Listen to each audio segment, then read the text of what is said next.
মুসলমান, ওরা কেমন মুসলমান, ওরা নামে মুসলমান। জোরে বলেন কথা ঠিক কিনা? নামাজ রোজার কথা কইলে দেখাই নানান অজুহাত, ঘালে ব্যথা মাজাই ব্যথা, ঘালে ব্যথা মাজাই ব্যথা, আরো দেখাই গিরাবাত। কি বলে? গিরাবাত হুজুর, হ্যাঁ রুকু সেজদা করতে পারে না, গিরাবাত মাজাই ব্যথা। এর মধ্যে দেখেন সাইকেল নিয়ে কি মাইলকে মাইল যায়, মাঠ করে গাছে পর্যন্ত ওঠে, এমন মানুষ আছে কি নাই? আর যদি নামাজের কথা বলে কি হাঁটু ব্যথা, নামাজ রোজা নামাজের কথা কইলে কি বলবে? হাঁটু ব্যথা, পায়ে ব্যথা। নামাজ রোজার কথা কইলে দেখায় নানান অজুহাত, গালে ব্যথা মাজায় ব্যথা, গালে ব্যথা মাজায় ব্যথা, আরো দেখায় গিরাবাত। রুকু সেজদা করলে নাকি, রুকু সেজদা করলে নাকি মাজায় লাগে টান, ওরা কেমন মুসলমান, ওরা নামে মুসলমান, ওরা কেমন মুসলমান, ওরা নামে মুসলমান। জোরে বলেন কথা ঠিক কিনা?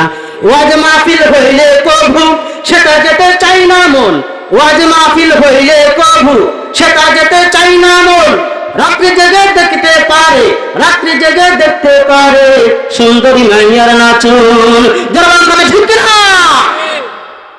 ওয়াজ মাহফিল হইলে কভু সেটা যেতে চাই না মন, রাত্রে জেগে দেখতে পারে, রাত্রে জেগে দেখতে পারে সুন্দরী মাইয়ার নাচন। দুই আঙ্গুলের চিবায় আবার ওরা, দুই আঙ্গুলের চিবায় আবার আকিস বলি দেয় টান। এই অঞ্চলে আকিস বলি নাই, আছে? এই অঞ্চলে আকিস বলি আছে? দুই আঙ্গুলের চিবায় আবার, দুই আঙ্গুলের চিবায় আবার গাজাই মারে টান, ওরা কেমন মুসলমান, ওরা কেমন মুসলমান, ওরা নামে মুসলমান, ওরা নামে মুসলমান।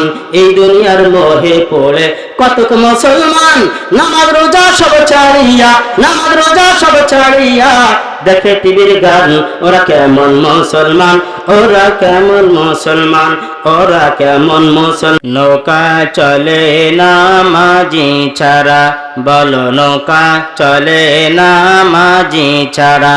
চলবে? মাঝি ছাড়া নৌকা চলে? গাড়ি চলে না ড্রাইভার ছাড়া, চলবে? ড্রাইভার ছাড়া গাড়ি চলে? বক্তা ছাড়া মাইক চলবে? নৌকা চলে না মাঝি ছাড়া, বলো নৌকা চলে না মাঝি ছাড়া, গাড়ি চলে না ড্রাইভার ছাড়া। এই দুনিয়া চলে না আল্লাহ ছাড়া, লা ইলাহা, জোরে লা ইলাহা ইল্লাল্লাহ, লা ইলাহা। মনে বড় আশা ছিল যাব মদিনায়। কার কার আশা আছে মদিনা, মক্কা মদিনা যাওয়ার আশা কার কার আছে? আল্লাহ আপনি আমাদের সকলকে মক্কা মদিনা যাওয়ার তৌফিক দান করুন, বলেন আমিন। মনে বলো আশা ছিল যাব মদিনায়, সালাম আমি করব গিয়ে, সালাম আমি করব গিয়ে নবীর রওজায়। মনে বড় আশা ছিল যাব মদিনায়, লা ইলাহা ইল্লাল্লাহ, জোরে লা ইলাহা।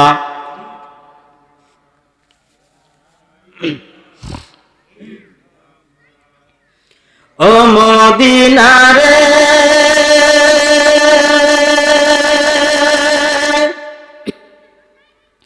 তোর কাছে গেলে আমি কত সুখী হতাম জানি, তোরে আমি বুঝাইব কেমনে।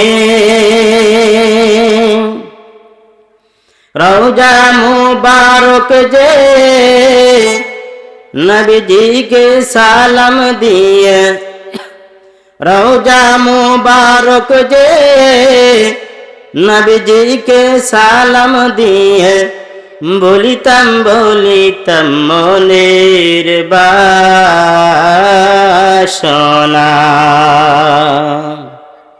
ও মদিনার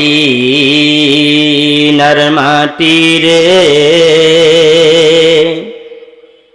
সকল সুখী বুঝি তোর কপালে, ও মদিনার মাটি রে, সকল সুখী বুঝি তোর কপালে। আল্লাহ আপনি আমাদের সকলকে মক্কা মদিনায় যাওয়ার তৌফিক দান করুন, বলেন আমিন।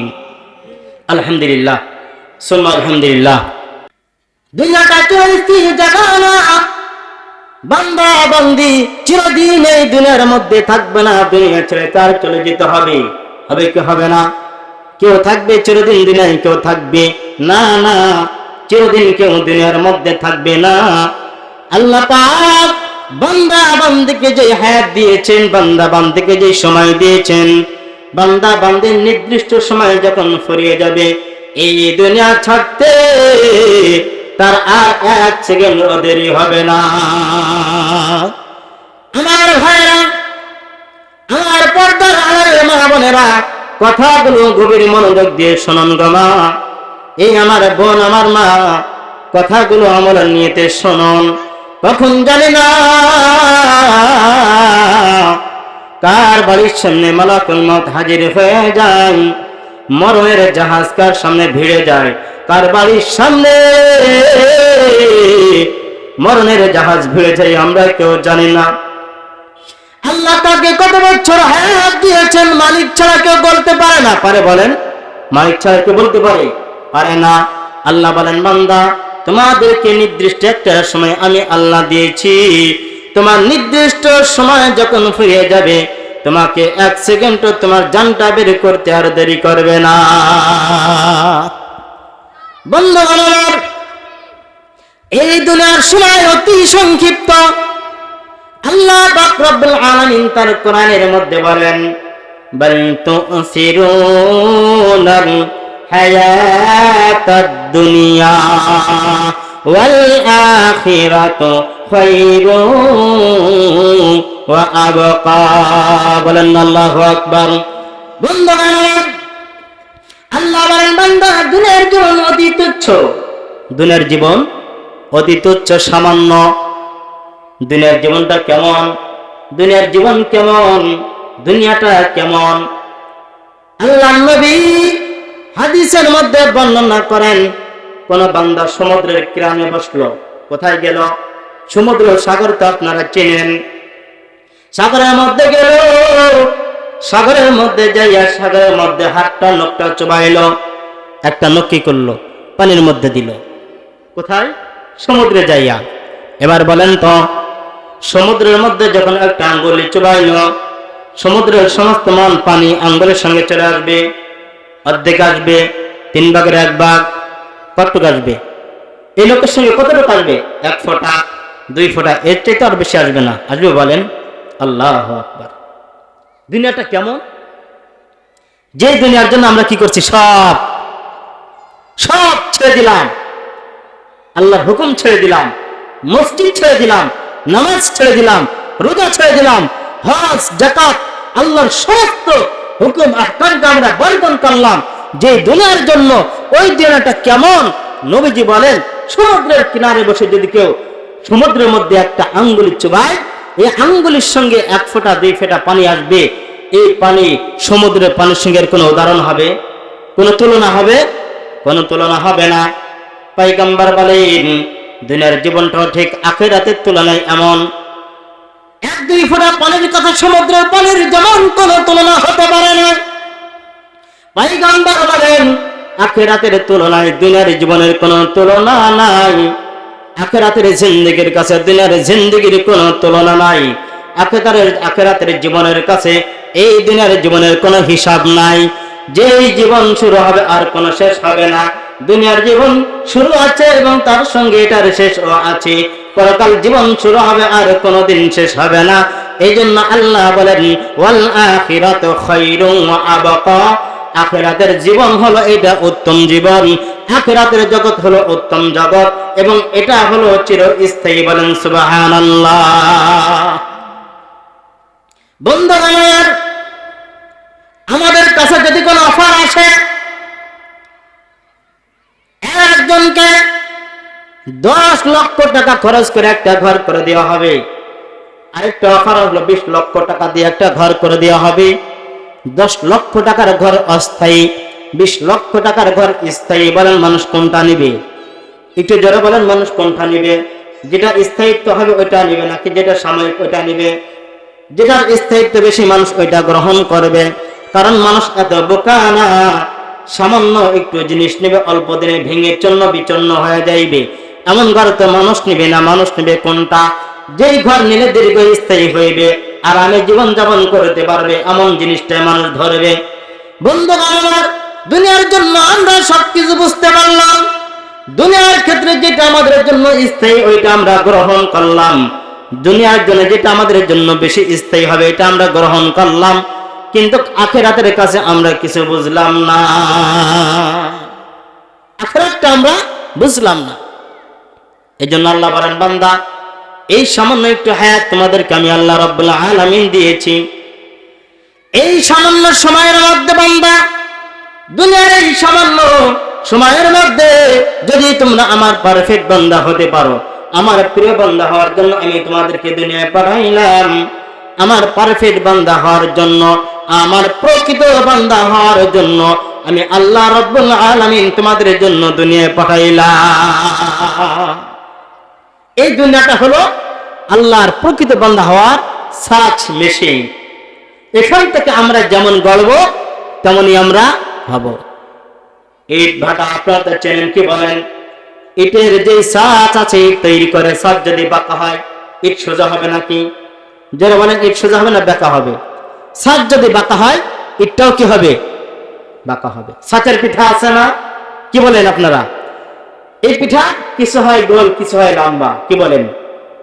যেমন ছাঁচ তার জিনিসটা হবে তেমন, যেমন ছাঁচ তার পিঠা হবে তেমন, যেমন ছাঁচ তার ইট হবে তেমন।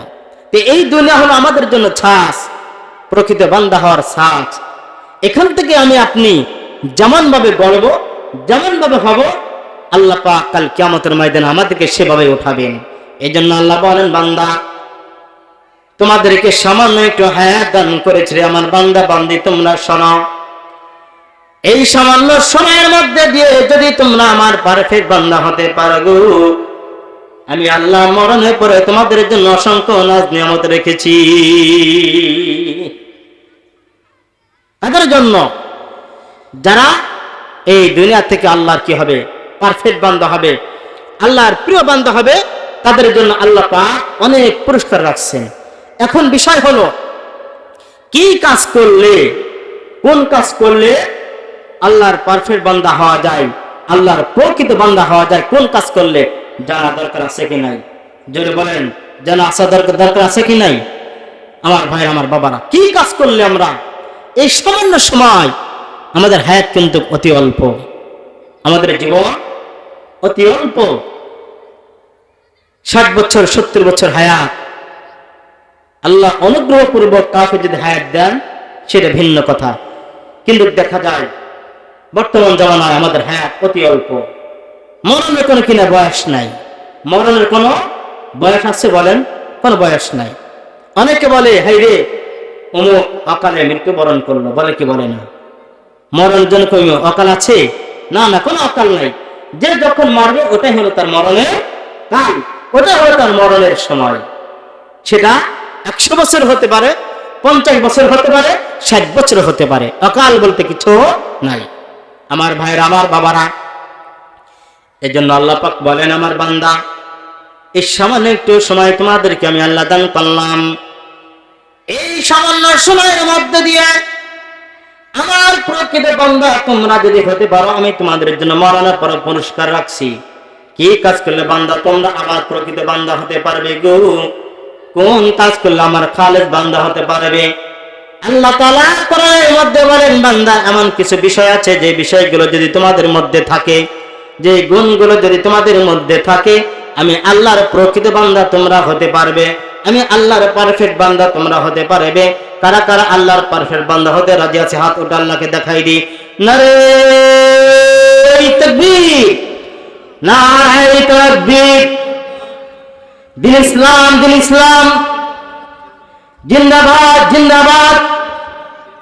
নারে তাকবীর। আমার ভাইরা, আমার বাবারা, কি কাজ করলে আল্লাহর পারফেক্ট বান্দা হওয়া যায়? আল্লাহ সেটাও কোরআন মধ্যে বলছেন, হে বান্দা, তোমাকে জীবন দিয়েছি, তোমার জীবন পরিচালনার জন্য আমি আল্লাহ আল কোরআন নামক একটা গাইড দান করেছি। বলেন সুবহানাল্লাহ। আমি তোমাকে একটা কোরআন দান করেছি, তোমার জীবনকে পরিচালনার জন্য আমি আল্লাহ তোমাকে একখানা কিতাব দিয়েছি, যে কিতাব দ্বারা তুমি তোমার জীবনকে সাজাইবে, যে কিতাব দ্বারা তোমার এই 3.5 হাত বডি এটাকে তুমি সাজাবে, এবং আমি আল্লাহর পারফেক্ট বান্দা হয়ে তুমি দুনিয়ায় আসবে। এমন এক কিতাব আল্লাহ দিয়েছে। যে কিতাব দিয়েছেন আল্লাহ নিজেই বলেন, যালিকাল কিতাব লা রাইবা ফীহি হুদাল লিল মুত্তাকিন।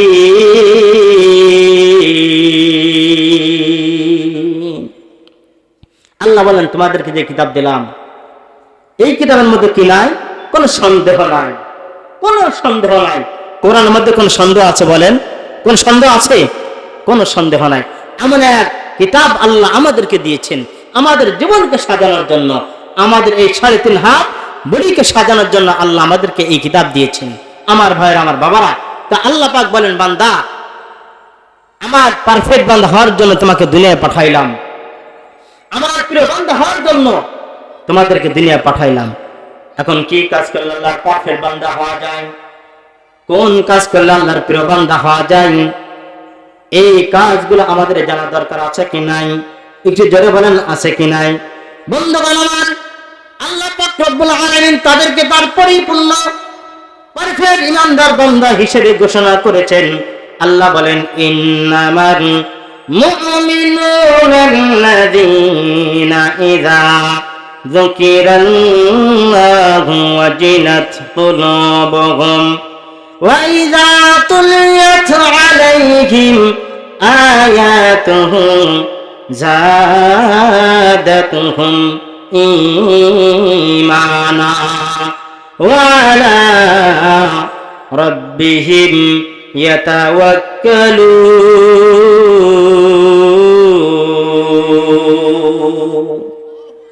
আল্লাহ বলেন, আমার পারফেক্ট বান্দা কারা? আমার প্রকৃত বান্দা তারাই হলো আমার পারফেক্ট বান্দা, তারাই হলো আমার প্রকৃত বান্দা। কারা তারা? আল্লাহ তাদের নমুনা কোরআন মধ্যে বয়ান করেছেন। আল্লাহ বলেন, ইন্নামাল মুমিনুনা আল্লাযীনা ইযা যুকিরাল্লাহ ওয়াজিলাত কুলুবুহুম। তারাই হলো 1 নম্বর আমার পারফেক্ট বান্দা, যাদের সামনে আমি আল্লাহর আলোচনা করা হইবে, যাদের সামনে আমার আলোচনা করা হইবে, আমার জিকির করা হইবে, ওয়াজিলাত কুলুবুহুম, তাদের অন্তরটা ভয় পেয়ে যায়। সুবহানাল্লাহ। আল্লাহর নাম শুনলে বান্দার অন্তর ভয়ে থরথর করে কাঁপে। যে বলেন, কাঁপে কি কাঁপে না? এই হলো ইমানদার বান্দার একটা নমুনা, পারফেক্ট বান্দার একটা গুণ, যে আল্লাহর জিকির যখন হবে, আল্লাহর আলোচনা করবে, তো বান্দার অন্তরটা কি হয়? ভয়ে কাঁপতে থাকে। এই হলো 1 নাম্বার। আমি এই প্রথম 3টা ইমানদার পারফেক্ট বান্দার 5টা গুণ আল্লাহ এই আমার তেলাওয়াতকৃত আয়াতের মধ্যে আল্লাহ বলেছেন। প্রথম 3টার তরজমা বলছি, পরের 2টার আলোচনা ইনশাআল্লাহ সংক্ষেপে আলোচনা হবে। আল্লাহ 1 নাম্বার বলেছেন, আমার পারফেক্ট বান্দা কারা? আমার প্রকৃত বান্দা কারা? তারা যারা, যাদের সামনে আমি আল্লাহর আলোচনা করলে তাদের অন্তরটা ভীত হয়ে যায়। এ হলো আমার 1 নম্বর পারফেক্ট বান্দার গুণ। বলেন সুবহানাল্লাহ। 2 নাম্বার, ওয়া ইযা তুলিয়াত আলাইহিম আয়াতুহু যাদাতুহুম ঈমানা। 2 নাম্বার গুণ হলো, যাদের সামনে আমি আল্লাহর কালাম তেলাওয়াত করা হইবে, যাদের সামনে আমি আল্লাহর কোরআন তেলাওয়াত করা হইবে, যাদাতুহুম ঈমানা, তাদের ঈমান বাড়তে থাকে। সুবহানাল্লাহ বলবেন না? একটু জোরে বলেন না সুবহানাল্লাহ। আল্লাহর কালাম বান্দা যখন শুনে, বান্দা যখন তেলাওয়াত করে এবং তেলাওয়াত যখন শুনে, বান্দার ঈমান বাড়তে থাকে, ঈমানের নূর বাড়তে থাকে। বান্দার মনে হয় আরো তেলাওয়াত করি। বান্দা যখন দাঁড়ায়, নামাজের মধ্যে দাঁড়াইয়া পড়ে আলহামদুলিল্লাহি রাব্বিল আলামিন আর রহমানির রহিম মালিকি ইয়াউমিদ্দিন ইয়্যাকা না'বুদু ওয়া ইয়্যাকা নাস্তাঈন ইহদিনাস সিরাতাল মুস্তাকিম সিরাতাল লাযীনা আন'আমতা আলাইহিম গায়রিল মাগদুবি আলাইহিম ওয়ালাদ-দাল্লিন। আমিন। বান্দা যখন নামাজের মধ্যে তেলাওয়াত করে মনে হয় আরো পড়ি, আরো শুনি। জোরে বলেন কথা ঠিক কিনা? তো যখন বান্দার এমন অবস্থা হয় যে বান্দা তেলাওয়াত করলে করতেই মনে চায়, শুনলে শুনতেই মনে চায়, এটা হলো একজন পারফেক্ট ইমানদার বান্দার 2 নম্বর গুণ। বলেন সুবহানাল্লাহ। আল্লাহর কালাম কি জিনিস যারা তেলাওয়াত করেন তারাই বুঝেন। যারা বলেন কথা ঠিক কিনা? যারা আল্লাহর কালাম তেলাওয়াত করেন এর মধ্যে কত স্বাদ আর কত মজা, যে তেলাওয়াত করে সে বুঝে এর কত মজা। আমার ভাইয়েরা, আমার বাবারা, একজন গরিব মানুষ রিক্সা চালায়, জীবন যাপন উপার্জন করে, নিজের জীবিকা চালায়, কিন্তু কোরআন পড়তে পারে না, আল্লাহর কালাম পড়তে পারে না। কিন্তু আল্লাহর কালামের সঙ্গে তার মহব্বত আছে, আল্লাহর কালামের সঙ্গে তার ভালোবাসা আছে গো।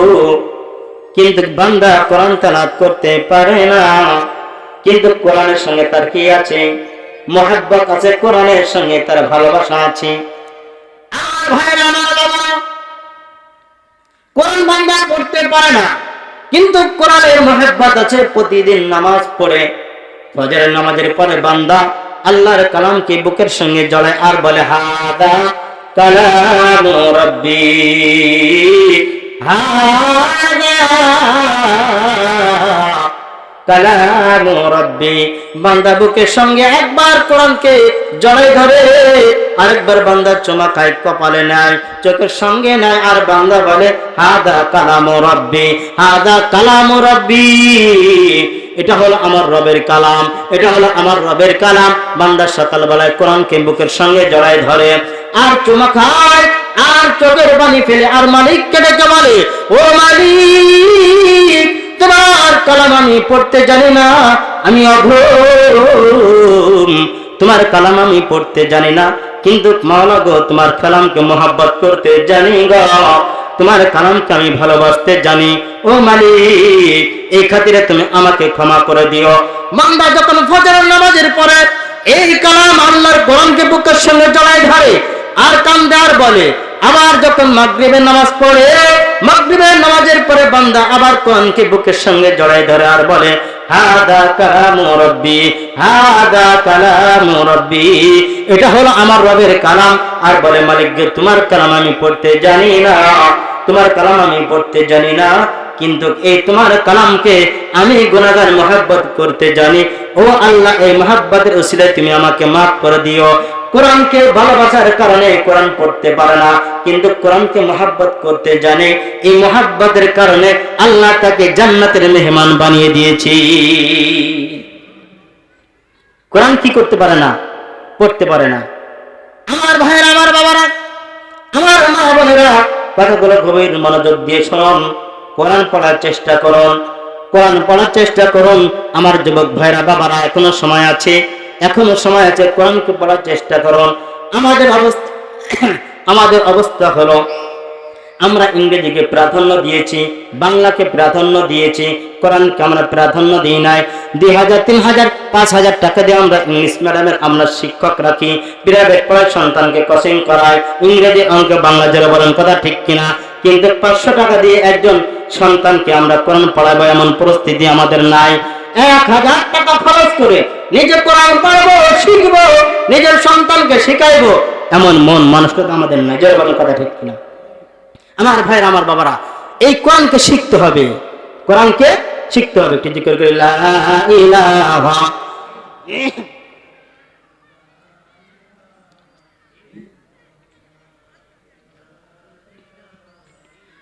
লা ইলাহা লা ইলাহা ইল্লাল্লাহ মুহাম্মাদুর রাসূলুল্লাহ সাল্লাল্লাহু আলাইহি ওয়াসাল্লাম। আমার ভাইরা, আমি দুনিয়ার থেকে চলে যাব, আমি দুনিয়ার থেকে চলে যাব, কোরআন আমার সঙ্গে যাইবে। বলেন না সুবহানাল্লাহ। আমার দুনিয়া আমার সঙ্গে যাবে না, আমার গাড়ি আমার সঙ্গে যাবে না, আমার বাড়ি আমার সঙ্গে যাবে না, আমার কোন টাকা পয়সা আমার সঙ্গে যাবে না, আমার সন্তান আমার সঙ্গে যাবে না, আমার আত্মীয় স্বজনরা আমার সঙ্গে যাবে না। যাবে কি? কোরআন কি যাবে। হাদিসের মধ্যে নবীজি বলেন ইয়াত্রিউল মাইয়িতা সালাসাতুন আহলুহু ওয়া মালুহু ওয়া আমালুহু ফায়ারজিউ ইসনান ওয়া ইয়াবকি ওয়াহিদুন ইয়ারজিউ আহলুহু ওয়া মালুহু ওয়া ইয়াবকি আমালুহু। পয়গম্বর বলেন যখন কোন মানুষ দুনিয়া থেকে বিদায় নিবে, যখন কোন মানুষ দুনিয়া থেকে বিদায় নেবে, দুনিয়া থেকে চলে যাবে, কবরস্থান পর্যন্ত তিনটা জিনিস যাবে। কয়টা জিনিস? কয়টা জিনিস? আরো যাবে কয়টা জিনিস? তিনটা জিনিস কবরস্থান পর্যন্ত যাইবে। মৃত ব্যক্তির সঙ্গে তিনটা জিনিস যাইবে, সেখান থেকে দুইটা জিনিস ফিরে চলে আসবে। মৃত ব্যক্তির কাছে একটা জিনিস থাকবে। কোন দুইটা জিনিস ফিরে চলে আসবে? নবীজি বলেন আহলুহু ওয়া মালুহু, তার পরিবার পরিজন, মৃত ব্যক্তির পরিবার পরিজন, সন্তান, ভাই বিরাদার, বাবা, আত্মীয় স্বজন, গ্রামবাসী, প্রতিবেশী যারা আছে মহাব্বতের মানুষ, তারা তাকে কবরস্থ করার পরে আবার তারা সহসা স্থানে চলে যাবে। জোরে বলেন যাবে কি যাবে না? অন্ধকার কবরে কেউ থাকবে না রে ভাই। এই আমার বাবা, আমার পর্দার আলোয় মা রে, এই মা হে বোন, কথাগুলো খুব মনোযোগ দিয়ে শুনুন রে মা। তোমার কবরে তোমার দুনিয়া যাবে না, তোমার কবরে তোমার সন্তান যাবে না, তোমার কবরে তোমার স্বামী যাবে না, তোমার কবরে তোমার আত্মীয় স্বজন কেউ যাবে না। কি যাবে? নবীজি বলেন তিনটা জিনিস যাবে, দুইটা জিনিস ফিরে চলে আসবে। এক নম্বর তোমার পরিবার পরিজন যারা আছে তারা সেখান থেকে ফিরে চলে আসবে। আরেকটা হলো আমালুহু, যদি অর্থ সম্পদ সাথে যায় ওটা আবার ফিরে চলে আসবে। অনেক এলাকায় রাত আছে মৃত ব্যক্তির সঙ্গে কিছু টাকা পয়সা নিয়ে যায়, আবার মাটি দেওয়ার পরে কি সাথে করে আবার নিয়ে চলে আসে। এই দুইটা জিনিস চলে আসবে, থাকবে না। একটা জিনিস থাকবে, কি? নবীজি বলেন ওয়ায়াবকি আমালুহু। উম্মাহ, দুনিয়ার মধ্যে তুমি যে নেক আমল করেছো, দুনিয়ার জিন্দেগিতে তুমি যে নেক আমল করেছো, নেকির কাম করেছো, এই নেকির কামটুক তোমার অন্ধকার কবরে থাকবে। তোমার পুঁজি হলো তোমার অন্ধকার কবরে, তোমার পুঁজি তোমার নামাজ। বলেন সুবহানাল্লাহ। তোমার পুঁজি তোমার রোজা, তোমার পুঁজি তোমার হজ, তোমার পুঁজি তোমার যাকাত, তোমার পুঁজি তোমার নেক আমল, তোমার পুঁজি অন্ধকার কবরে তোমার পুঁজি হলো তোমার কোরআনে কারীমের তেলাওয়াত। বলেন সুবহানাল্লাহ। ফেরেশতারা যখন আসবে বান্দা তোমার কাছে, কোরআন বলবে হে সরো সরো, এখান থেকে দূর হয়ে চলে যাও। না না, এই বান্দাকে আমি জাহান্নামে নিতে দিব না। কোরআন বলবে আমি একে জাহান্নামে নিতে দিব না, কারণ দুনিয়ার মধ্যে এই বান্দা অনেক কষ্ট ক্লেশ করে আমাকে তেলাওয়াত করেছে, আমাকে মহব্বত করেছে, আমাকে ভালোবেসেছে। না, যাও যাও, এখান থেকে চলে যাও, আমি এই বান্দাকে জাহান্নামে নিতে দিব না। কোরআন সুপারিশ করবে আমাদের জন্য। এই জন্য আল্লাহ বলেন আমার পারফেক্ট বান্দা হওয়ার 2 নম্বর গুণ হলো যখন কোরআনের তেলাওয়াত শুনবে, কোরআনের তেলাওয়াত শুনবে, তেলাওয়াত করবে, তার ঈমান বাড়তে থেকে। বলেন সুবহানাল্লাহ। বাংলার এক বুজুর্গ কারি ইব্রাহিম সাহেব রহমাতুল্লাহি আলাইহি, নাম তো আমরা অনেকে শুনেছি, কি বলেন? কারি ইব্রাহিম সাহেব রহমাতুল্লাহি আলাইহি বাংলার মস্ত বড় বুজুর্গ ছিলেন। কত বড় বুজুর্গ ছিলেন! কারি ইব্রাহিম সাহেব রহমাতুল্লাহি আলাইহি যখন কোরআনে কারীমের তেলাওয়াত করতেন, তেলাওয়াত করতে করতে তিনি বেহুশ হয়ে যাইতেন।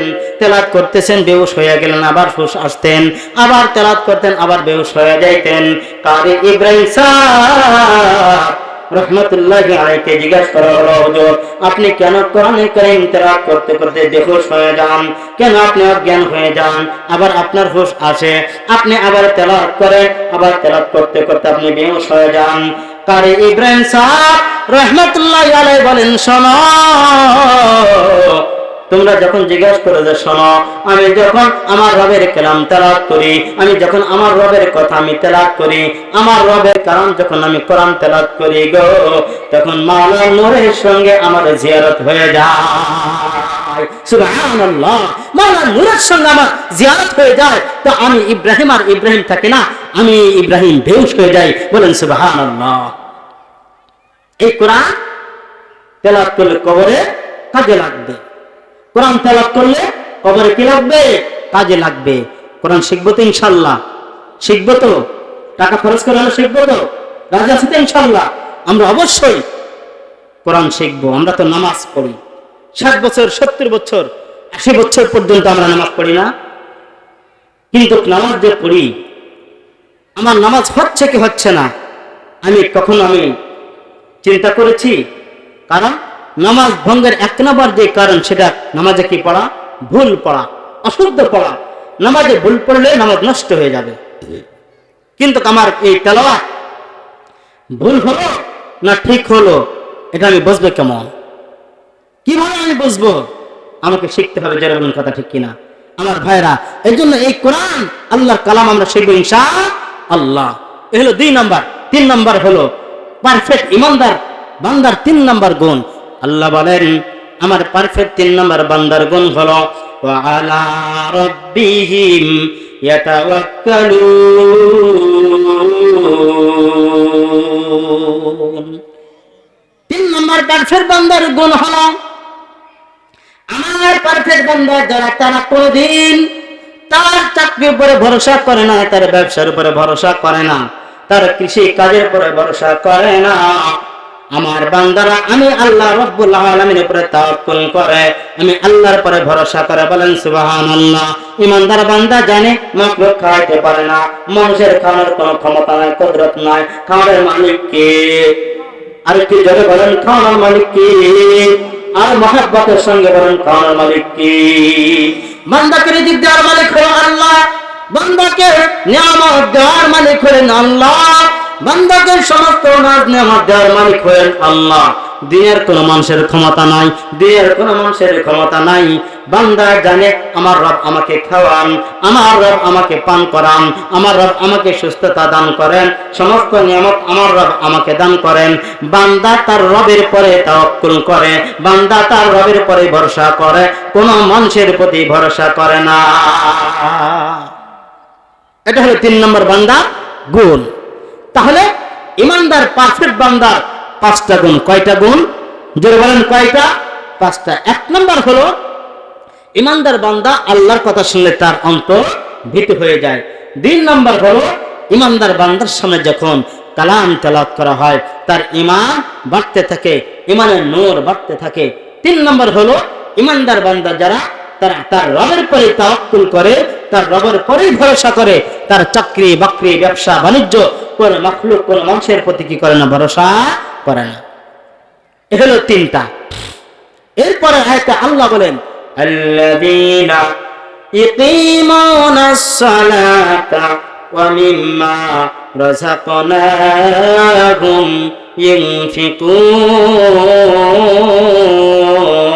ইউনফিকুন। বলেন আল্লাহু আকবার। আরো জোরে বলেন আল্লাহু আকবার।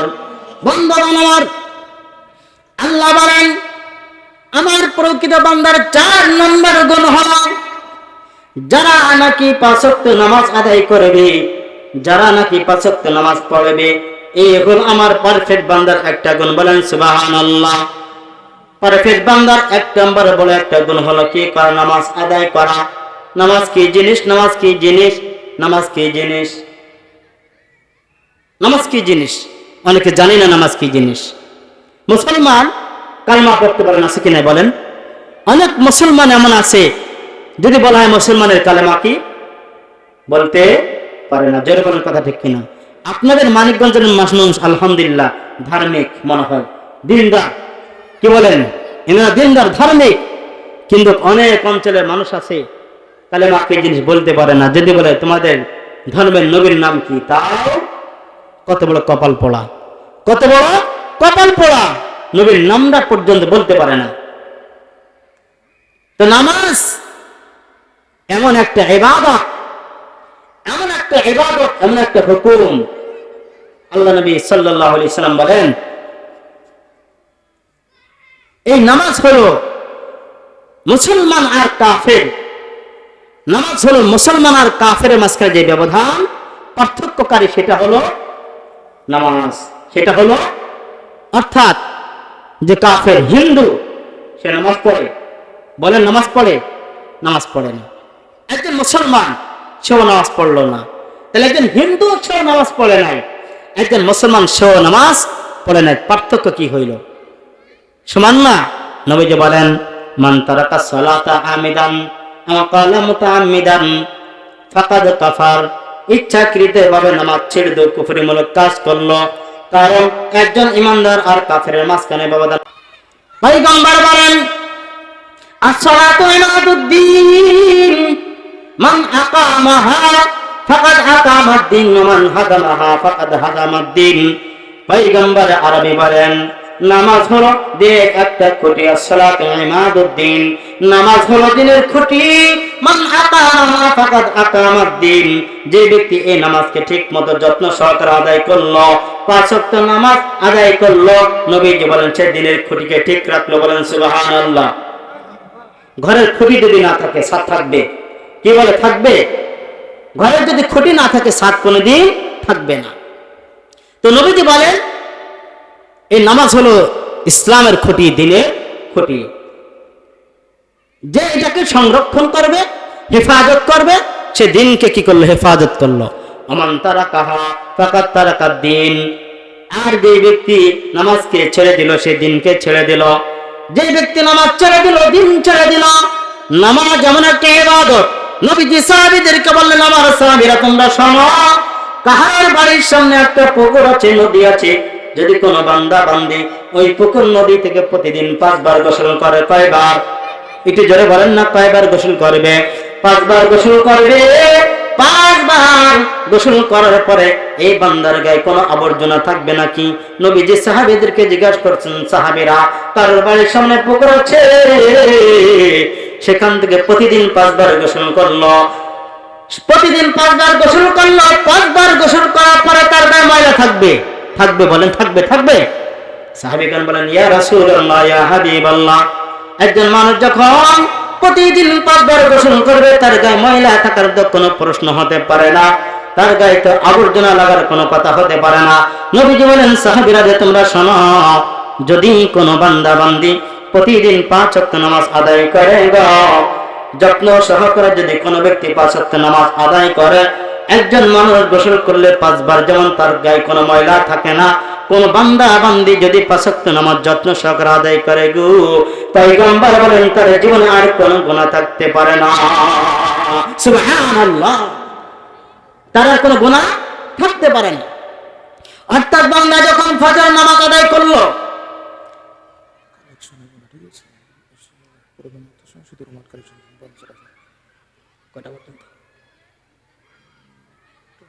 জিকির লা ইলাহা,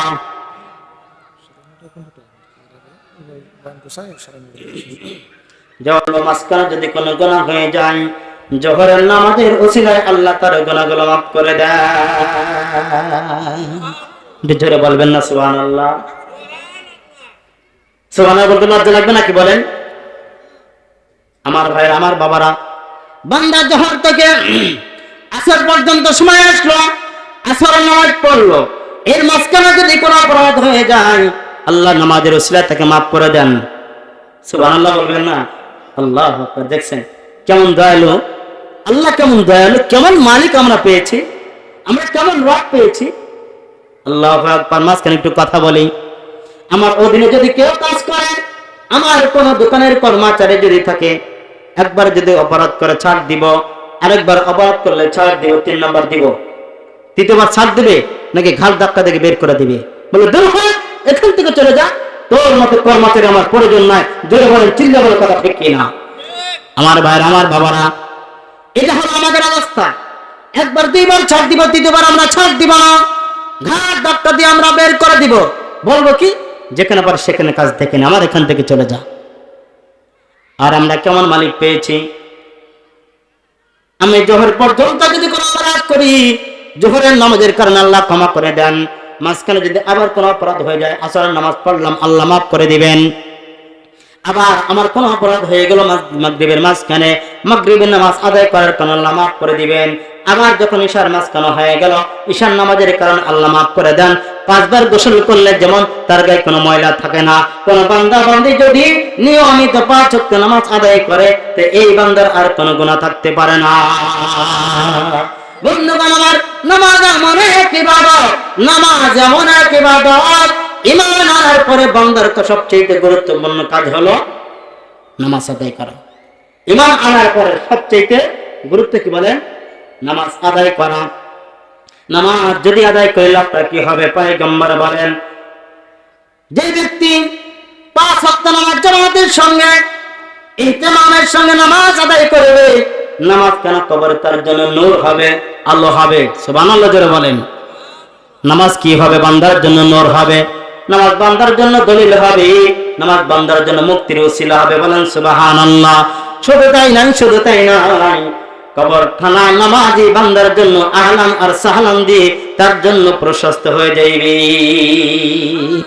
আমার ভাই, আমার বন্ধুগণ, এজন্য আল্লাহ বলেন আমার পারফেক্ট বান্দার একটা গুণ হলো আল্লাযীনা ইয়াকিমুনাস সালাতা, যারা নাকি 5 ওয়াক্ত নামাজ আদায় করে, এগুলো আমার পারফেক্ট বান্দার গুণ, এগুলো আমার পারফেক্ট বান্দার একটা বৈশিষ্ট্য। আমার পারফেক্ট ইমানদার বান্দারা কোনোদিন 5 ওয়াক্ত নামাজ ছাড়তে পারে না।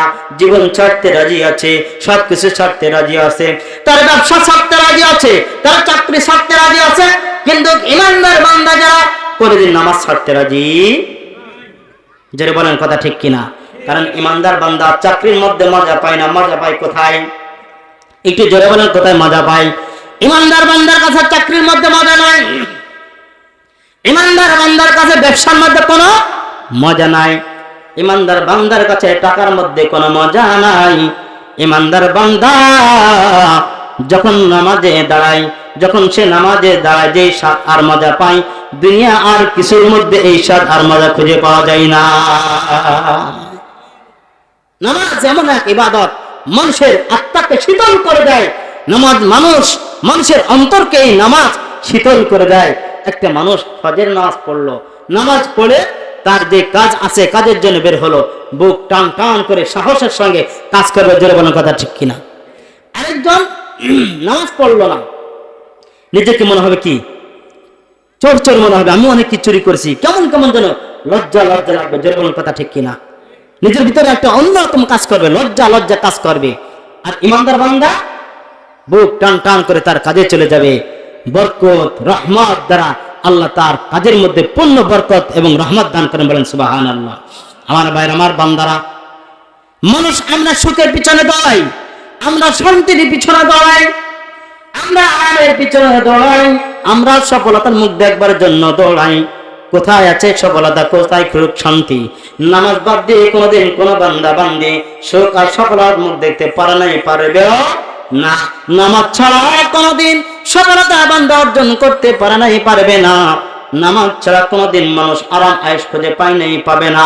নামাজ ছাড়া সফলতার মুখ চিন্তা দেখতে পারে না, নামাজ ছাড়া কোনো সফলতা আসতেও পারে না। এই জন্য আল্লাহ বলেন আমার পারফেক্ট বান্দার একটা গুণ হলো 5 ওয়াক্ত নামাজ আদায় করবে। আমার একটা পারফেক্ট বান্দার গুণ, খবরদার খবরদার বান্দা, এ বান্দা কেন তুমি নামাজ ছেড়ে দাও? ফজরের সময় তো মুয়াজ্জিন সাহেব তোমাকে আযান দিয়ে আহ্বান করে, মুয়াজ্জিন মসজিদে থেকে তোমাকে ডাকে, জোহর চলে যায়, তোমার কোনো খবর নাই রে বান্দা বান্দি।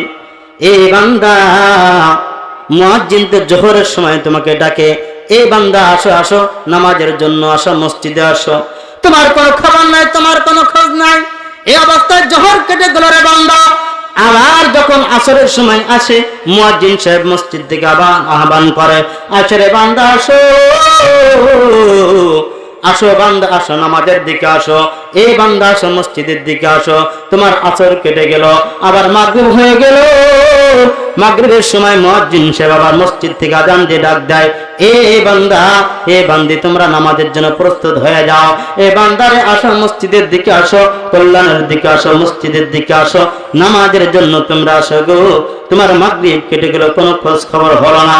আবার ইশারের সময় যখন হয়ে যায়, মুয়াজ্জিন সাহেব আবার আযান দিয়ে তোমাকে আহ্বান করে, কিন্তু তোমার কোনো কানে আওয়াজ ঢুকলো না, তুমি কোনো কর্ণপাত করলে না মুয়াজ্জিনের আওয়াজ, মুয়াজ্জিনের আহ্বানকে তুমি কোনো কর্ণপাত করলে না। বান্দা একবার চিন্তা করলে না, এই নামাজ আমি তোমাকে দিলাম মুক্তির জন্য, নামাজ তোমাকে দিলাম আরামের জন্য, নামাজ তোমাকে দিলাম সুখের জন্য, নামাজ তোমাকে দিলাম শান্তির জন্য, নামাজ তোমাকে দিলাম সফলতার জন্য। খবরদার, খবরদার বান্দা, নামাজ ছাড়া কোনদিন তুমি সফলতার মুখ দেখতে পারবে না।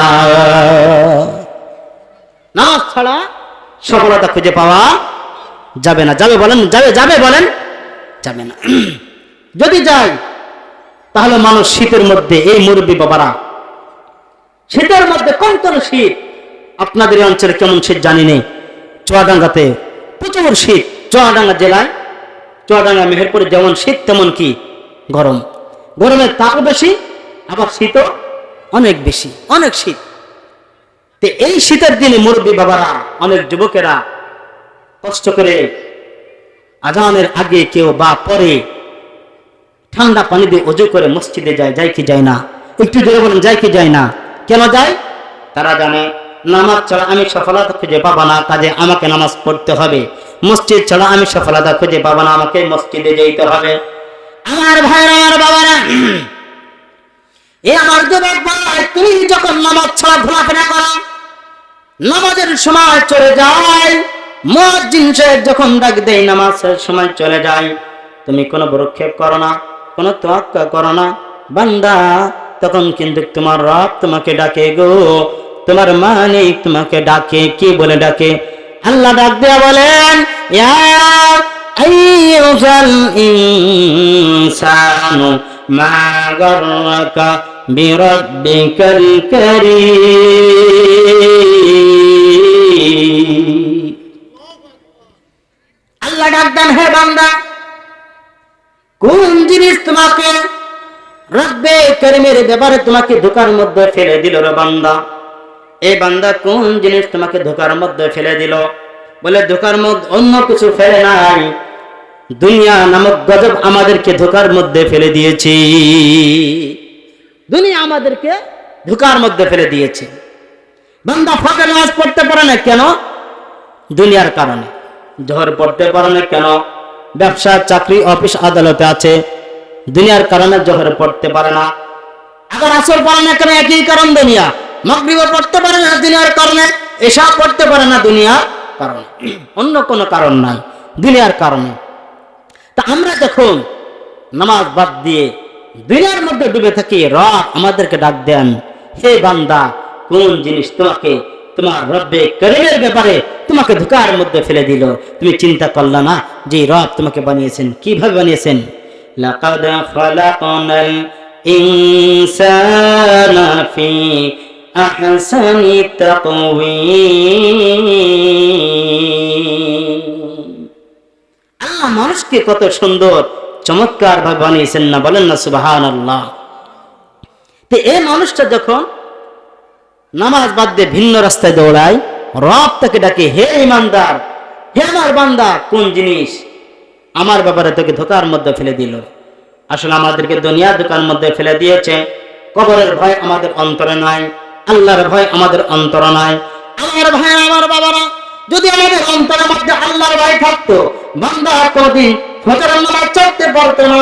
বান্দার অন্তরে যদি আল্লাহর ভয় থাকতো, জোহরের নামাজ ছাড়তে পারতো না। বান্দার অন্তরে যদি ভয় থাকতো, আসর, মাগরিব, ইশা ছাড়তে পারতো না। যারা বলেন কথা ঠিক কিনা? বান্দার অন্তরে যদি ভয় থাকতো, কোনদিন বান্দা নাফরমানিমূলক কাজ করতে পারতো না। বান্দার অন্তরে যদি আল্লাহর ভয় থাকতো, কবরের ভয় থাকতো, মরণের ভয় থাকতো, বান্দা বান্দি কখনো পাপাচারের মধ্যে লিপ্ত হইতে পারতো না। আমার মা বোনেরা কোনোদিন তারা টিভির সামনে ওই সিরিয়াল গুলো দেখতে পারতো না। যারা বলেন কথা ঠিক কিনা? আমার মা রে, আমার বোন রে, আল্লাহর ভয় ঢোকাও অন্তরের মধ্যে, আল্লাহর ভয় ঢোকাও, আল্লাহর ভয় ঢোকাও। আমার বাবার, আমার যুবক ভাইয়েরা, যখন তুমি কোনো গুনাহের মধ্যে নিমজ্জিত হয়ে, তখন তুমি তোমার রবের কথা স্মরণ করো। যখন তুমি কোন গুনাহের মধ্যে লিপ্ত হইবে, আগে তোমার রবের কথা তুমি স্মরণ করো। আমি যে গুনাহ করতেছি, আমার রব তো আমাকে দেখছেন, আমার রব শুনছেন। শোনেন কি শোনেন না? আল্লাহ শোনেন, আল্লাহ শোনেন। ঘরের দরজা লাগাই দিলে আল্লাহ মনে হয় দেখেন না? হ্যাঁ, ঘরের দরজা লাগাই দিলে আল্লাহ দেখবেন? দেখবেন। এই যে সামনে আসছে রমজান মাস আসছে, আপনাদের অঞ্চল হয় কিনা জানি না, অনেক অঞ্চলে আমি দেখছি রমজান মাস আসলে কিছু দোকান আছে বাড়ির মা বোনদের শাড়ি কাপড় চাদর দিয়ে ঢেকে দেয়, চারকোনা ঘিরে দেয়। দেয় কি দেয় না? আপনাদের অঞ্চলে দেয় না? তাও দেয়। আল্লাহ আকবার। কেন দেয়? আল্লাহ মনে হয় দেখবে না। চাদর দিয়ে ঢেকে দিলে আল্লাহকে দেখবে? কি বলেন? দেখবে। তাহলে ঢাকে কেন? মানুষের ভয়, মানুষ দেখে ফেলবে। এজন্য তো ভয় করলো কাকে? বান্দা মানুষকে ভয় করলো। অথচ ভয় করার দরকার ছিল কাকে? যে বলেন কাকে? আল্লাহকে। আল্লাহকে ভয় করার দরকার ছিল, কিন্তু সেখানে বান্দা বান্দি ভয় করছে কাকে? মানুষকে। আমার ভাইরা, আমার বাবারা, আল্লাহ বলেন খবরদার খবরদার বান্দা আমাকে ভয় কর, আমাকে ভয় কর। মানুষকে ভয় করে কোনো লাভ হবে না, আমি আল্লাহকে ভয় কর। জাহান্নামকে ভয় কর, কবরকে ভয় করো। এ বান্দা খবরদার খবরদার, তুমি অন্ধকার ঘরের মধ্যে অন্ধকারে তুমি কি করো আমি আল্লাহ জানি। শুধু আমি আল্লাহ জানি না, একটা মাছ, একটা পিপিলিকা পর্যন্ত সমুদ্রের নিচে কি করে একটা মাছ, ওই খবর আল্লাহ তাআলা জানেন। সুবহানাল্লাহ, আল্লাহ জানেন। কাজেই ভয় করতে হবে কাকে? আল্লাহকে। আল্লাহ বলেন বান্দা আমাকে ভয় করো, আমাকে ভয় করো। তুমি যখন নামাজ বাদ দিয়ে দিনের কাজের মধ্যে চলে যাও গে বান্দা, এ বান্দা আমি আল্লাহর কথা তোমাকে একটু স্মরণ করো। আমার রব তো আমাকে দেখছেন, আমার রব আমাকে দেখছেন, আমার রব আমার কাজ দেখছেন, আমার কথা শুনছেন। আমি যদি পাপের কথা কই, আমার রব আমাকে দেখছেন। আমি যদি নাফরমানিমূলক কোন কাজ করি, আমার রব তো আমাকে দেখছেন। জাহান্নাম থেকে বাঁচার কোনো লাইন নাই, জাহান্নাম থেকে বাঁচার কোনো লাইন নাই। জান্নাতীরা কিয়ামতের ময়দানে জাহান্নামীদেরকে জিজ্ঞাসা করবে, যারা মুজরিমিন পাপিষ্ঠ বান্দা তাদেরকে জিজ্ঞাসা করবে, মা সালাকাকুম ফি সাকার, এ জাহান্নামীরা, এ জাহান্নামের মানুষগুলা, কোন জিনিস তোমাদেরকে জাহান্নামের মধ্যে নিমজ্জিত করেছে? কোন জিনিস তোমাকে জাহান্নামের মধ্যে নিক্ষিপ্ত করেছে রে? এই জাহান্নামীরা তারা জিজ্ঞাসা করবে, জান্নাতীরা জিজ্ঞাসা করবে জাহান্নামীদেরকে, মা সালাকাকুম ফি সাকার, কোন জিনিস তোমাদেরকে জাহান্নামের মধ্যে নিক্ষেপ করেছে? তারা বলবে, ক্বালু লাম নাকুম মিনাল মুসাল্লিন। জাহান্নামীরা চিৎকার দিয়ে বলবে, এ শোনো, আমরা কেন জাহান্নামী, কেন আমরা জাহান্নামের মধ্যে ঢুকলাম? কারণটা কি? শোনো, লাম নাকুম মিনাল মুসাল্লিন, আমরা জাহান্নামের মধ্যে ঢোকার কারণ হলো আমরা নামাজি ছিলাম না। দুনিয়াতে আমরা মুসল্লি ছিলাম না, দুনিয়াতে আমরা নামাজি ছিলাম না। নামাজি না থাকার কারণে আজ আমাদের পরিণতি হয়েছে জাহান্নাম। তাহলে জাহান্নামে যাওয়ার একটা কারণ হলো নামাজ না পড়া। নামাজ না পড়া এটা জাহান্নামে যাওয়ার একটা কারণ। আবার নামাজ পড়া এটা হলো ইমানদার বান্দার একটা বৈশিষ্ট্য। চিৎকার দিয়ে বলেন সুবহানাল্লাহ। এখন বলেন, জান্নাতীরা জিজ্ঞাসা করবে, কি ব্যাপার এখানে আড্ডা কেন? জাহান্নামের মধ্যে কিসের আড্ডা দিতেছ? কি কারণে জাহান্নামের মধ্যে তোমাদের আড্ডা? উত্তর দিবে, লাম নাকুম মিনাল মুসাল্লিন, আমরা নামাজি ছিলাম না, আমরা নামাজি ছিলাম না। ওয়ালাম নাকুম মুতইমুল মিসকিন, তাই আমরা ওয়ালাম নাকুম মুতইমুল মিসকিন, গরিব অসহায় দুস্থ যারা ছিল তাদের খাবারের ব্যবস্থা আমরা করি নাই।